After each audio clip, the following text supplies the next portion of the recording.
আমরা এই মুহূর্তে আছি কোকন্দে, শঙ্কর দিগারের বাড়ি। আমরা দেখতে পাচ্ছি এই মুহূর্তে শঙ্করবাবু এবং ওনার স্ত্রী সহ বাড়ির সকলেই বাড়িতে আছেন। কেন এসেছি আমরা দেখলাম এখানে এসে যে শঙ্করবাবুর একটি পাকার বাড়ি আছে, তাই আবাস যোজনায় যে সার্ভে লিস্টে ওনার নাম এসেছিল সেই সার্ভে লিস্ট অনুযায়ী ওনার নাম থাকা সত্ত্বেও গোঘাট 2 নম্বর বিডিও অফিসে উনি বাড়ি নেবেন না বলে কাগজ জমা দিয়েছেন।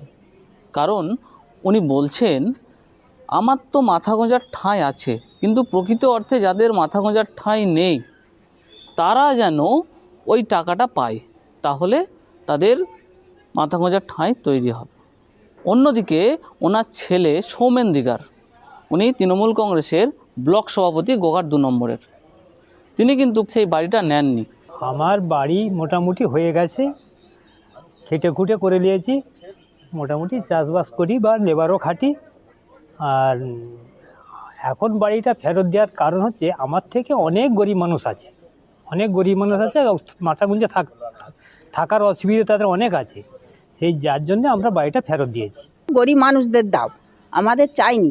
যারা সার্ভে করতে এসেছিল তাদেরও বলেছে যে আমরা লুবনি বাড়ি অন্য কাউকে দেওয়া হোক। দিগারের বাবা শঙ্কর দিগার, ওনার নামে যে বাড়ি আসছে, ওনারা ঘরের বাড়ির তরফ থেকে শঙ্কর দিগার বলেছে যে আমার নামে যে বাড়ি আসছে আমি বাড়ি নেব না, ওই নামটা কাটিয়ে দেবে।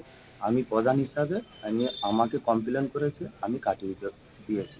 সত্যিই যদি যে মাটির ঘরে বসবাস করে, সত্যিই যদি তার ঘর গৃহহীন থাকে, তার যদি বাড়িতে বসবাসের বাড়ি যদি না থাকে, তাহলে আমি মনে করবো সে যত বড়ই নেতৃত্ব হোক তার অন্তত বাড়িটা প্রাপ্য। তার কারণ মমতা বন্দ্যোপাধ্যায় মাটির বাড়িটাকে পাকার বাড়ি করে দেওয়ার জন্যই কিন্তু বার্তাটা দিয়েছেন। আমার শহর গোঘাট থেকে ক্যামেরায় সুশান্ত দাসের সঙ্গে দীপাঞ্জন রায়, কলকাতা টিভি।